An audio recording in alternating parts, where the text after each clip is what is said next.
because I started on Facebook and I got a real big following there, and I had to catch up with Instagram over the years, and Instagram for the live stuff is really heating up. Like there's a Mm. lot, many nights there's more people watching live on Instagram than Facebook now. So, Okay. oh, you got such nice lighting. I look like a vampire in a cave in here, man. Well, that's the problem is Maggie's got this room all dark and green, and it was I enough. like it. It's very interesting looking. All right, we are live on Instagram. I'm still waiting for the other feeds to fire up here. Okay, I'm getting a countdown. Hey, everybody. This is Ask a Painter Live. I'm Nick Slavik. I am the proprietor of the Nick Slavik Painting and Restoration Company. I'm also the host of this show, Ask a Painter Live. It is a weekly live Facebook, Instagram, LinkedIn, YouTube show where we talk about the life of a master craftsperson and a paint business entrepreneur. And tonight is a Friends of Ask a Painter Live show where we talk to my friends. This is Matt Kuyper of Harpeth Painting in Nashville. Quick intro, and then we're just going to start talking because we got a lot to talk about. So the only thing I want to talk about here are some events coming up. PaintScoutX is their big virtual conference. April 23rd. That is coming up right around the corner. We have the PCA Craftsmanship event happening right now in Annapolis, Maryland. I think people are flying in. I think it starts tomorrow. So you can still get in there for that. PCA and Espanol, residential, women in paint, commercial, all in the fall. And then, of course, we have our Super Bowl, the big expo, 16 February. In the show notes here, I also listed, I got an update of all of my in-person master's classes from around the country. Kansas City, Indiana, Cincinnati, Coastal Virginia, San Francisco. We're working on about 4 more, including Iowa. I've been threatening Iowa with coming down there for 8 years. We haven't made it happen, but this year might be the year so I can go see Phil Klein and some other people. You want to attend an in-person master's class, you got to talk to Sherwin-Williams. If you want to go to the PCA events, go to the PCA events. Matt Kuyper, let's get to it. How do we know each other? I think it all started with shoes. No, it didn't start with shoes. It got real serious with shoes. It got real hot and heavy with shoes. Yep. Honest story. I started my painting company with very little exposure to the painting industry as a whole. Mm-hmm. So I did what I would hope most smart people would do is I just went to the internet and started making fun of other contractors. Yes. Immediately found the groups and said, "You're a hack. You're a hack. You were the first one that came up." You're using, as it happens. Why are you using a 3-inch brush? You should be using a 2.5. Everybody knows that. Everybody knows that. But honestly, that's really kind of the craziest story of my life. How we met was just the internet led me to you and a handful of other people. I think our first real interaction was at EXPO 4 or 5 years ago. Yep. And we were wearing the same shoes. And I said, "Nice shoes." And I think you said, "Hmm." No, it doesn't sound like me at all. So they were blue suede Toms. Yep. Blue denim Toms. Yeah. So unfortunately, they don't make those anymore. Lord knows, because I tried to surprise you a couple times with those things, but they were a pair of Toms. There wasn't a lot of stuff, but they were just this beautiful like denim color. It didn't look like a pair of blue jeans. They were just like bluey and canvasy and denim-y, and I loved them. You loved them, and we're just like, oh my God, hey, look at that. Yeah. And in typical Nick Slavik fashion, somebody came by and attempted to be my friend, and I was like, all right, well, that's been nice. I'm just going to not make eye contact and walk on. And it's been an interesting run in this industry because there's probably half a dozen people who are now like my closest friends on the planet, including you and your wife, who fought through that, chased me down the hallway and said, "No, this is not how this works. Yeah. We're attempting to be your friend now." And you just kept going and kept going. And now I'm grateful for that because I'm just a passive aggressive dude from Minnesota, you know. And then it became a master class, right? That was when we officially met. I can't remember if you were looking to come to Nashville or our Sherwin was looking to have an event in Nashville. But I think Sherwin was looking for an event. I think you guys were nice enough to say, "Hey, we know a guy who will come and do this." Yeah.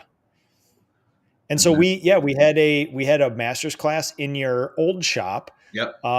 And Sherwin catered, we had some people, and we did a bunch of like educational stuff. And I will tell you, it's still one of the more pivotal uh, nights of my entire professional career, which was kind of like flew into Nashville, and you guys being gracious hosts, you're like, hey, let's go out to dinner. So obviously you pick one of the coolest restaurants on the face of the planet, and I meet you down there, and it's like, oh my God, these guys, like the way you look, the way you dress, the way you hold yourselves. It's like, these are two of the most impressive people I've ever met. And then two more people walked in through the door. Chris The Elliott. Elliott, Yeah.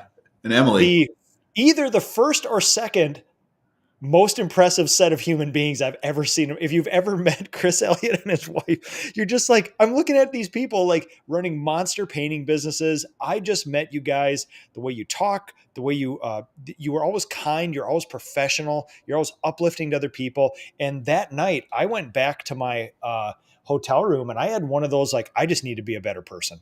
This is a whole nother game. This is a whole nother type of human unlocked. And literally it was times like those where you can probably think back to personal and professionals. Like, if I hadn't have gone there, if I hadn't have done that, if I hadn't have taken this chance, if these people wouldn't have done something that I wouldn't suspected, my entire life would be different. And I look back to those couple little moments and think, yeah, completely different. And now our families vacation together. Yeah. Same here. Same life-changing outcome. Wild. Dude, it's absolutely amazing. So obviously we're bonded by the paintbrush business, right? So I have a painting company in Minneapolis.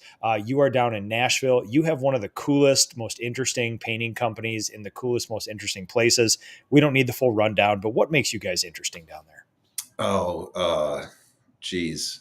We Oh, somehow geez. oh, geez. Oh, geez.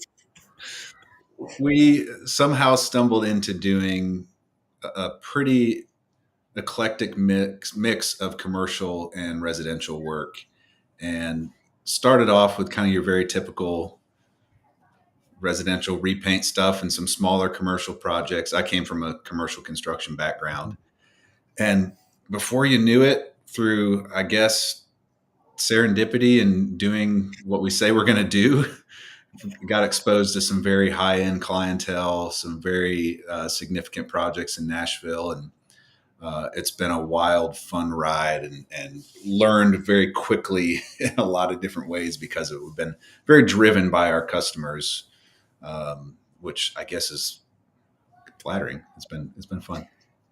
So really, really weird mix of insanely large.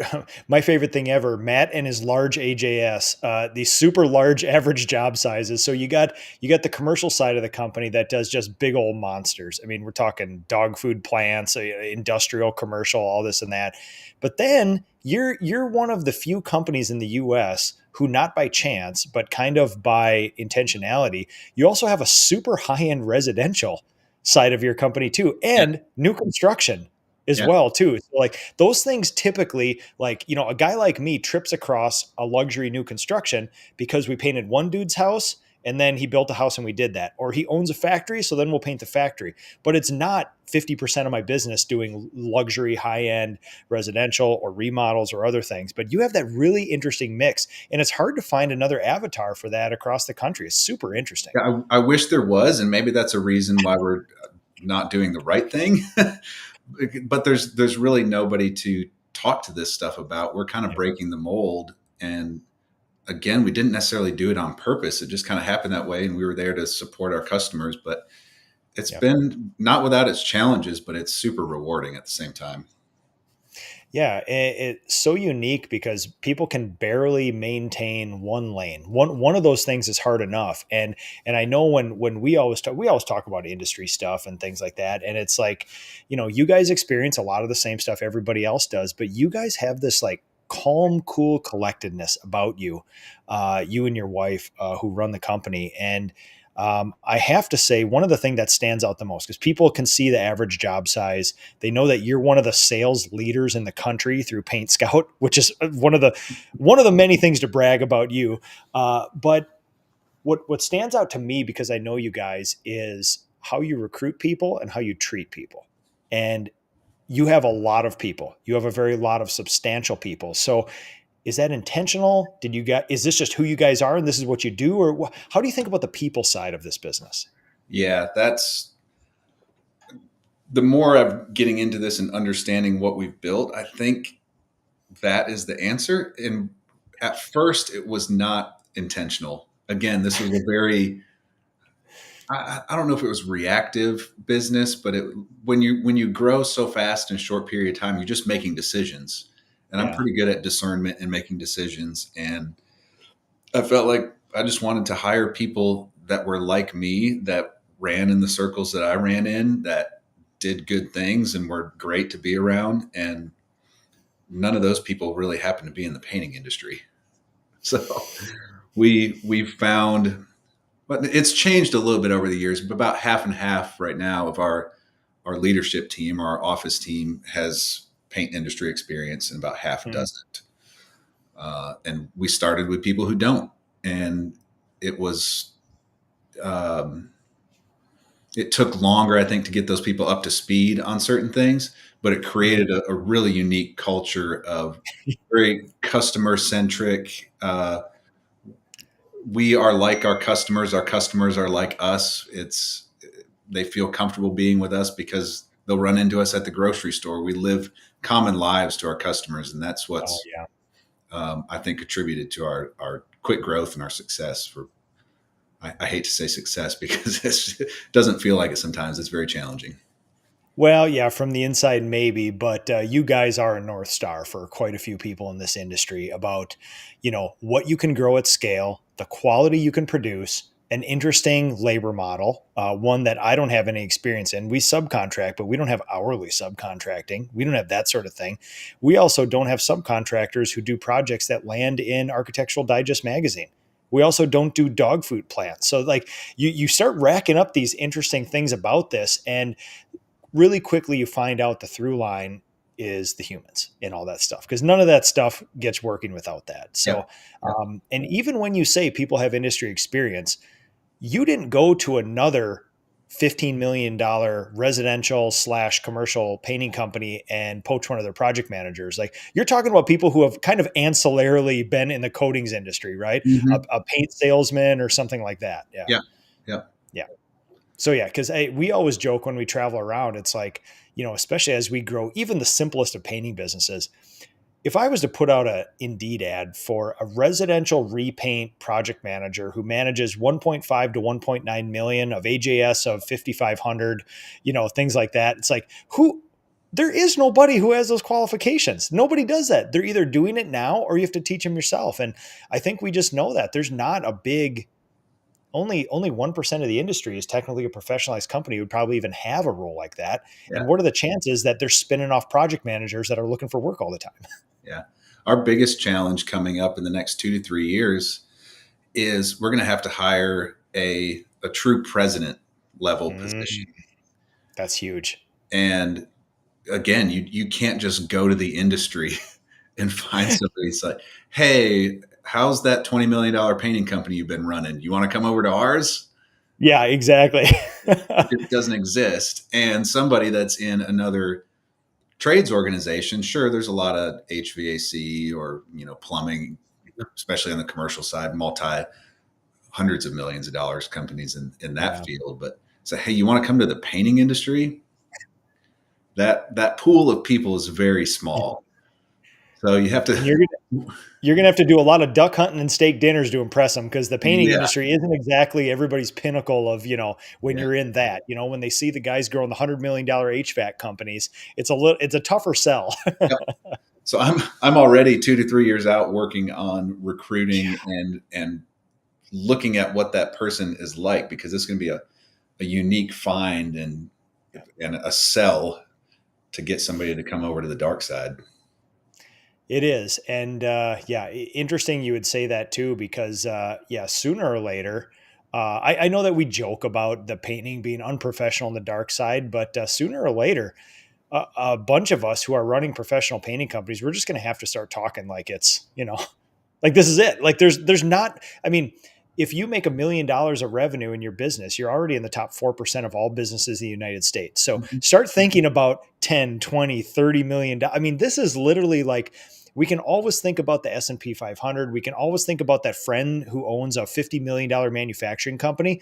There are not many of those out there, man. They're just not many out there. So, I think we got to give each other a little more credit for everything that everybody does, I'm a little intimidated by some of the young guys coming up, and especially in some of these, I might get flack for saying this, some of these newer franchise models where they're doing a really good job of recruiting not people that just want to be painters, but people that can run these sustainable businesses in the long term and grow them. And sure, a lot of them may be in that, $1 to $2 million spot that we're in right now, but I see a lot of those people having potential to be significant players in this industry in the next 5 to 10 years.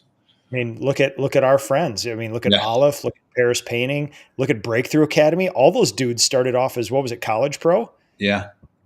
And they have tentacles and influence all over the industry at the highest level. And, it's not dissimilar to a lot of Fortune 200 companies. They're leadership academies that happen to sell what they sell, plastic adhesives, but they're not like rigorous, like knowledge of plastic adhesives. They need to actively recruit and grow humans. Cause that's the difference in all this stuff that we do. So all the way down to painters. All the way down to painters. Yep. So I want to ask you a few questions about, what are you most interested in this year? Like, what is this going to be the year of, good or bad? What excites you the most? What gives you a little bit of pause? And then I want to talk about some just random economic indicators, if you don't mind. So, if you had to put a word or a series of words to 2025, what is it for you, your wife, and Harpeth Painting? Well, what did we say in a text a couple days ago? I actually forgot. And I don't want to say something different because then people are going to call me out. Do you remember what I said? We are good at accountability. I can pull that up here real quick. I think I remember what Maggie said, and it was opportunity. Opportunity. Yep. Where is it? Geez, there's a lot of text in this group. There's a lot of text. Our secret text thread. I think I said something like trepidation or something like that. Yeah. Something more negative. Let me see if I can find the Matt Kuyper here. Oh, yeah. Holy cow. You're kidding here. That looks a lot. Oh, yeah. Yeah. I'm digging back. So what interests you the most this year? What are you most excited about? We kind of planned for a year of slow and stable growth this year. We had 2 years ago, 2023, had a great year other than one project. So financially, it was a bad year. Team, everything was because great. The project was so big? The project was so big and went so badly financially. Oh no. It was a tough year from a money standpoint. Now, thankfully, we performed well on the job. It was a great success from that standpoint, just was not a moneymaker. So that put us in a little bit of a hole we had to dig out of into 2024. So that was kind of the goal of 2024, was really digging out of that hole, which we did. And so 2025 was kind of this, hey, let's just do a little bit better, really focus on our GP, our net profit numbers too. And we know we have to add a few people here and there. Let's go for another $1 million in revenue. Yep. And so far, we're on track to not hit that. We're going to exceed it by like 4 million. So, God dang it, of course you are. Which I don't God know. Dang it. It's not the right way to run a business. I don't know what. I'm very frustrated. But Matt, if I want to find another $1 million worth of revenue, I mean, I got to find another 220 jobs, right? If you want to find another context, our average job size is $30-something thousand, $33,000 across the company. Commercial is larger than that. New residential is larger than that. And then we still do $1.5 million, $2 million of your $6,000-$7,000 AJS res repaint work. So It's still in there. It's still a large portion of what we do, but we are not the $10+ million straight res repaint company. So keep that in mind when these numbers are going out there. We can't do that many jobs. different animal, because when you say, oh, one job could ruin a year, well, your job could be $1.5 million. I Yep. mean, that could be a paint job, right? Yep. And most people, sometimes this is their first introduction to that sort of thing, which is that's one entire company in the top 1% of the industry in one of your projects, and you'll do many of those projects throughout the Mhm. year. So Yeah. it's just a different, interesting way to doing it, because I was telling I was telling somebody who was asking about my industry who was not related. And I said, you know what? We get 1%. We get 1% of our clients who just freak out, hate us, hate everything, can't make them happy, like emotionally not connected to anything that we know as normal emotions. And that person's like six people a year, give or take. Or, I was telling them how many jobs we did. Like, you have that many angry. I'm like, dude, we do 600 jobs a year. If six of them decide that they're angry, I would feel that that's actually a really great number. I Yeah. mean, when you look at reviews for McDonald's and banks and hospitals, they're in the 1-star reviews. I mean, I think we're doing pretty good with customer service, but they couldn't fathom that. And for me, when I get one of those people, I literally tell my people, don't communicate with them, don't charge them, moving on to the next one. You can't do that with a dog food plant. And That's most of our projects we can't do that with. We're stuck with them for months. I know. Yeah, And we're literally like 2.5 days. We'll just move on and forget about this one if yeah, that's the way it is. I really wish we could do that a lot of times. Yeah. Here's Well, half then your then paint job, whatever. Here you go. we'll wipe that whiteboard clean, and 2 days from now it'll all be different. So, but what comes with that is the churn and just the massive amount of stuff you got to handle. All those little things, because you have one client that could produce 1.5.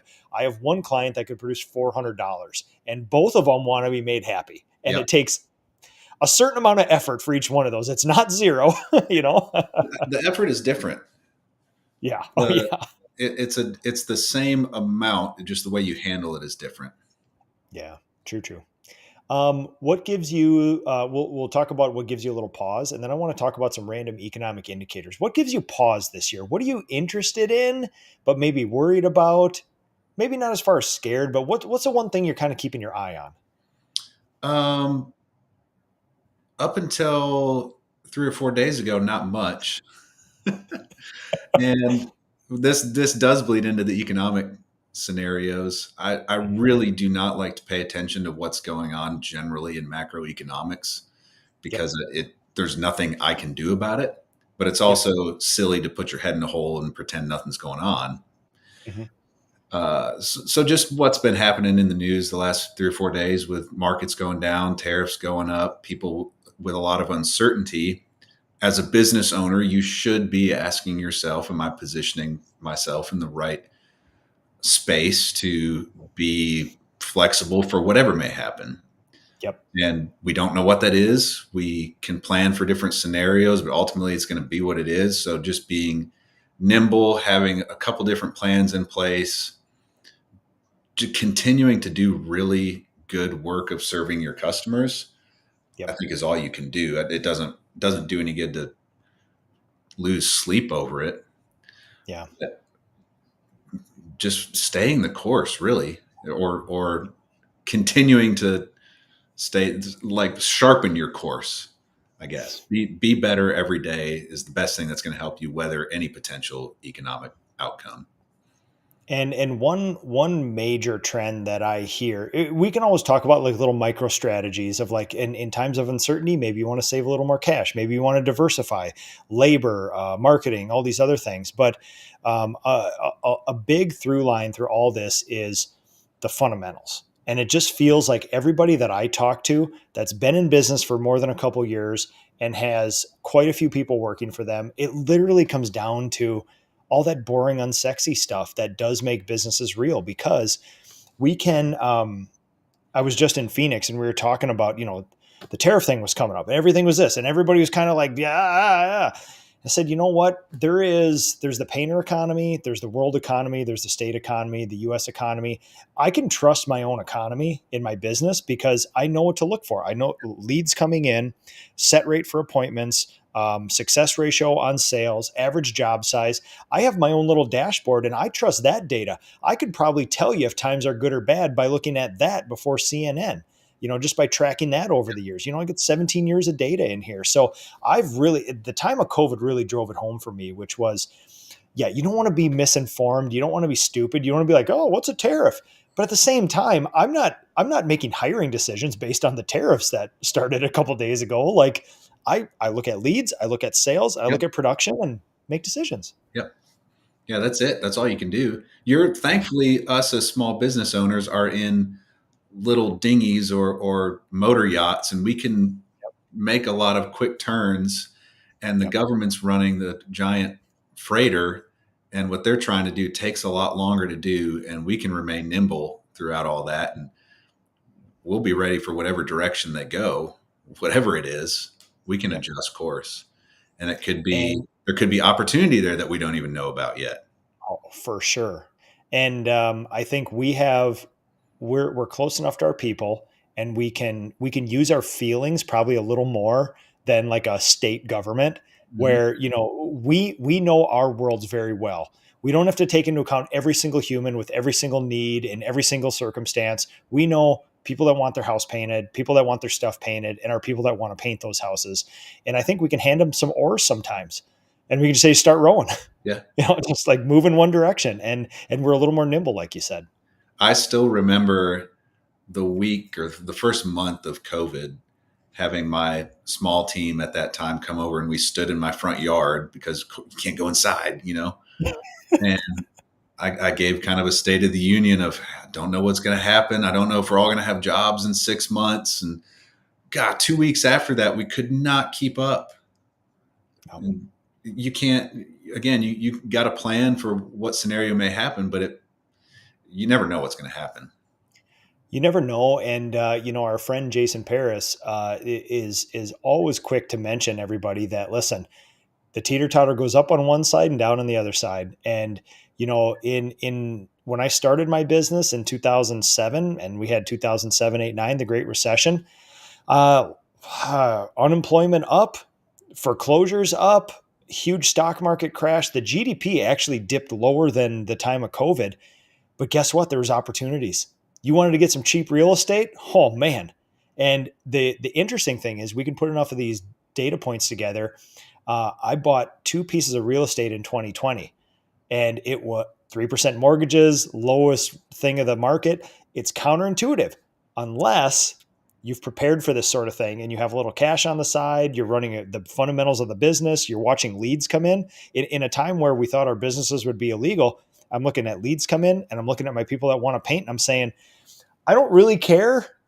I mean, if this keeps happening until you tell me I'm illegal, we're just going to go forth. So it really, it helps you trust your own economy and make choices off of that. Yeah. Yeah. Economic indicators. What's floating around you? Have you came into contact with an interesting stat, a different perspective, something like that recently? Unfortunately, or fortunately, I guess, Nashville seems to be a little bit of a bastion of hope as far as micro or local economies. So we have a lot of I call it infiltration of the coastal people coming to our area.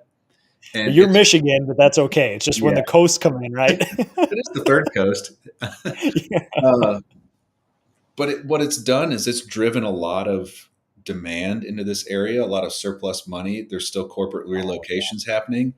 And regardless of if there's another 2 to 3 year recession, those people are still coming here. And those corporate relocations are still happening because there's massive implications if they don't, financial for them, and tax paybacks that they'll have to do. So, as well as the Titans are building a new stadium in Nashville, which is it's constricting labor in the area in general. When you have a mega project like that going on in the area, literally $1 billion job. And is that pulling? I don't want to use competition, but in your world, you probably have a little more competition than residential. Is if are you a part of it? If not, is it pulling your competition and busying them over there, and all of a sudden there's like open capacity here? No, it's not so much that. Is say there's a fixed pool of labor in the Nashville market. for easy math, say it's 1,000. In a Yep. year you don't have the stadium project, there's 1,000 people that can be spread across all sources of work. You Yep. have a stadium project that comes on board for 3 years where, say, 100 of that 1,000 is committed to that job, whether it's commercial or residential or whatever. There's still only a fixed labor pool in this area, and it has to adjust. Supply is going to adjust based on the demand, but there's always a lag. So they didn't import 100 workers. Like yeah, there's not foreign workers coming in to do this thing. They're yeah, just using the local labor force. yeah, yeah. Wow. Interesting. And just the market economics of that, when there is more demand for labor, prices stay high, whether it's in your sector or not. So that's an interesting thing because that takes it one step above like our own economies, maybe even our local communities, to even a state, well, certainly city, but possibly even state level, where all of a sudden you're saying, listen, there might be a great recession, there might be tariffs, but guess what? Locally, we have this weird little kind of bubble right here. And at least for the foreseeable future, it has its own economic conditions, even in my big regional area, which is kind of interesting. Even in housing, what we see is there was definitely it's been a very weird market. I'm really good friends with a lot of residential realtors, and they don't have another word to describe it other than just strange or odd. It's all over the place. They can't make any Yeah. predictions. I have several investment properties that have sold. I have several that are just not selling. And they're all kind of in the same price range area. No rhyme or reason to anything. Um, we are definitely still underbuilt as far as housing supply in Nashville, Huh. statistically. So there's still houses that need to be built, and people are moving, and so I can definitely sense that there's been some constriction in how much people want to spend on the residential repaint side. Yeah. It's not willy nilly like it was COVID years. We weren't in business before COVID or much longer before COVID, so I can't really give a lot of data like you can before that. But it seems, in at least in my understanding of it in the res repaint world, there has been smarter buying, I think, is what it is. Yeah, a little more rational maybe than it was. Yeah. Man, I feel like the longer I get away from 2003 and 2004, the more I realize what a hyper irrational special time, especially in res repaint. I keep, every month I update all my numbers. Some of my marketing numbers I update even weekly now just to see what the trends are. Cause I feel like we're in such a time of churn right now. I have no idea, like you said, which way it's going. I can look at some things and make some bets, but it'd be easier if things were steadily down or steadily up. But I don't think I don't think we know day by day. But the more time I put between me and 23 and 24, I realized that in 23, we were going from 80 leads a week in the spring. We went down to 40 and 45. And the longer I get past that, the more that little hump, it seems like an aberration. And it Yeah. was strictly due to what the government did in response to COVID. And you couldn't have convinced me of that during the maybe 3 years of that, 21, 22, 23.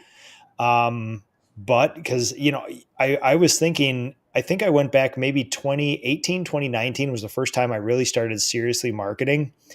2019, 2020 is when we started actually keeping really good, solid numbers. So again, even my data set, it's like I can guess before that, but I ran a word of mouth business up to about 1.7 million bucks. So we were starting to rip at that point. So even that though is just, I see it as such a unique time now. And you couldn't convince me that it might have been the opportunity of a lifetime. But certainly when I look back, I think I don't know if I want many more of those in my life because it's a little too up, a little too down, all in a Mhm. concentrated time.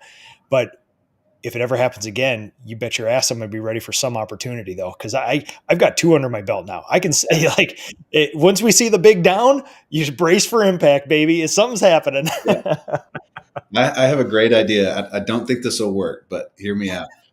It could be a way to see the trend of leads as a painting industry as a whole is, marketers don't hate me. I love you, seriously.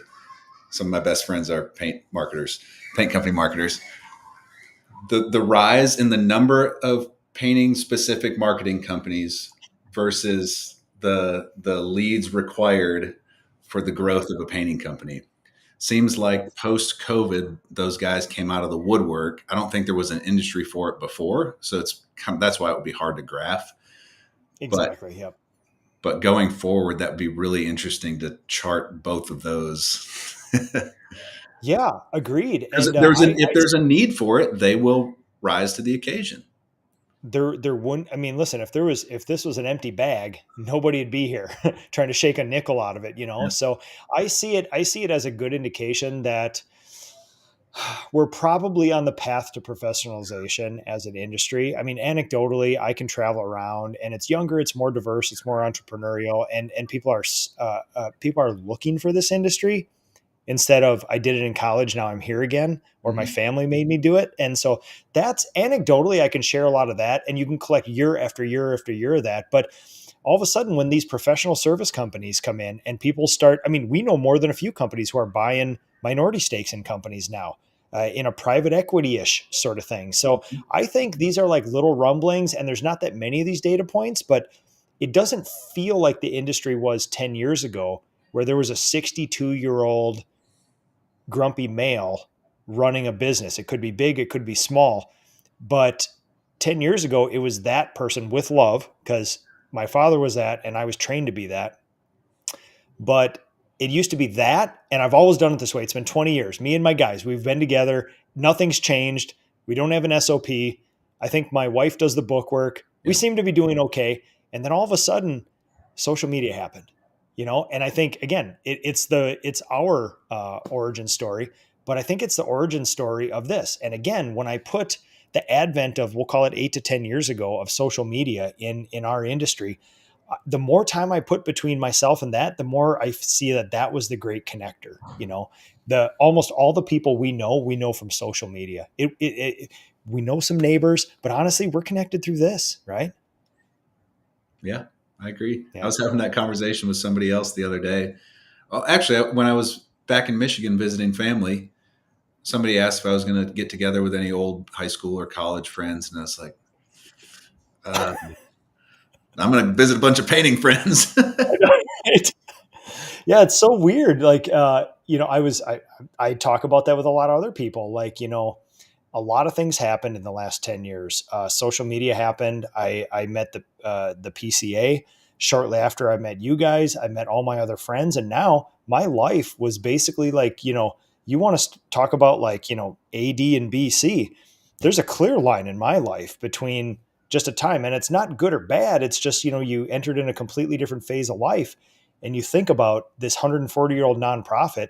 If somebody had given up in 1941, or in 1903, they just said to hell with it and didn't do it, maybe likely we don't know each other, right? Mm-hmm. And so I always think about those little kismet things that happen through there, that somebody volunteered. Hundreds and thousands of people have volunteered enough over 140 years of this nonprofit to make it still be alive, so that we could all come together and do this, which is fun stuff. So I'm just a way of saying grateful for all that stuff. Yeah.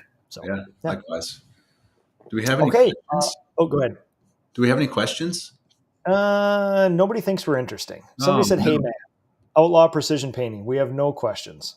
It's a light night tonight." Some of my best shows, I get Steve Lockwood says hi.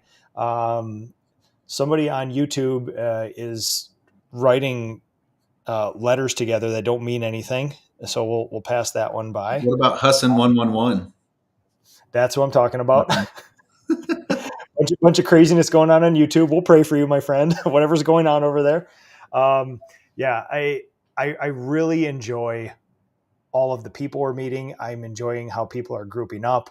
It's a fun time to be in this industry. And again, I hope I don't turn into one of those old reminiscent dudes, but man, when we're growing families, when we're growing businesses, it's hard to be present and be grateful for all this stuff. And now that things are kind of settling down a little bit, it is like, wow, we are very fortunate, and I'm grateful for all this. Okay, so now we started getting self-conscious. Kenneth Wells, I vote for Jose for Harpeth president. So that's one of your guys. Kenny with a good hair. We know and love him.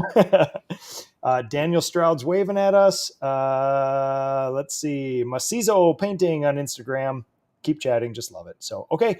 We're going to bring this thing home, Matt. We both got families. We probably got to help out with some bedtime routines here. So, final thoughts.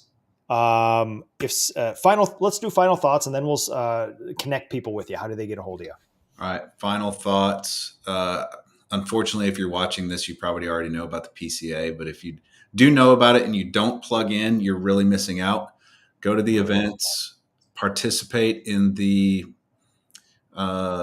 real conversation that's happening online. Ignore the haters, and let me know if I can be of any assistance to you. You can find me through our website, harpethpaintingllc.com. I am at my name on Facebook and Instagram. And if you Google mine, you can find me. If you, we can, it's not like, is that Matt Kuyper, or is there another? Is that the other Matt? No, there's Matt Kuyper out there. There is a Matthew Kuyper who is an artist in the Netherlands, and he has my name as his domain. He stole the domain, but he's got some great art, so I'll let him have it. Probably doesn't look exactly like you, though, I'm guessing. Pretty close. He's got hair, though. Oh, okay. Well, okay, everybody. There's two Matt Kuypers online. One's got hair and one doesn't. So you know which one we're looking for here. So, you do a little coaching through Elite Business Advisors as well. Advisors. Yep. If you don't know Chris Moore and Elite Business Advisors, and you are a $2 million or less, typically is kind of the clients we like to work with. Or specifically, I enjoy working with some of the customers or clients that want to do more commercial work or who are trying to grow in that world. So you can find me through that as well.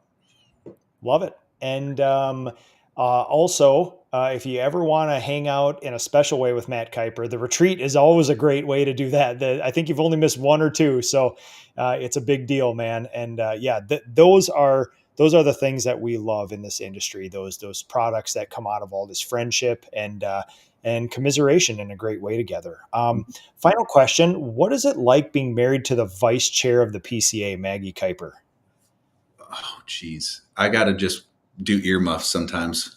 That's it. I want to insert myself. I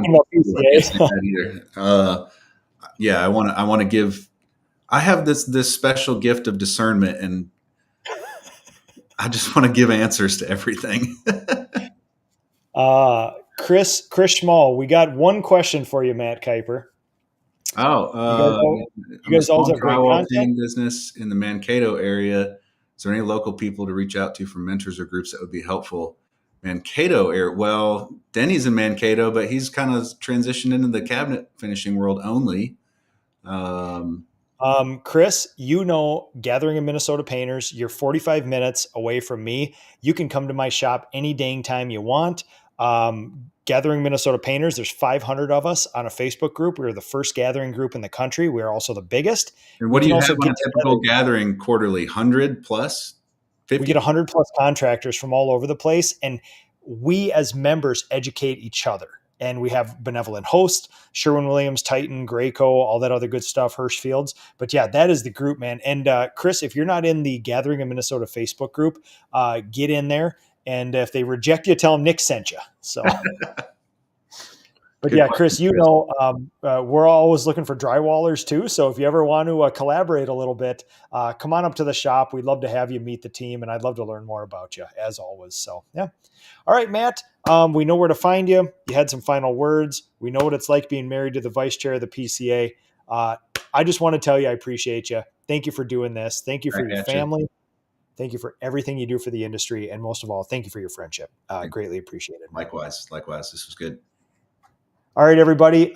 In the show notes, in-person events there. Contact Matt Kuyper if you want to talk. He loves just talking to everybody all the time. And if you want a world-class coach who's one of the best salespeople in the country, that's your man right there. All around good dude. So, all right, everybody. Have a good evening. We appreciate y'all. See you later.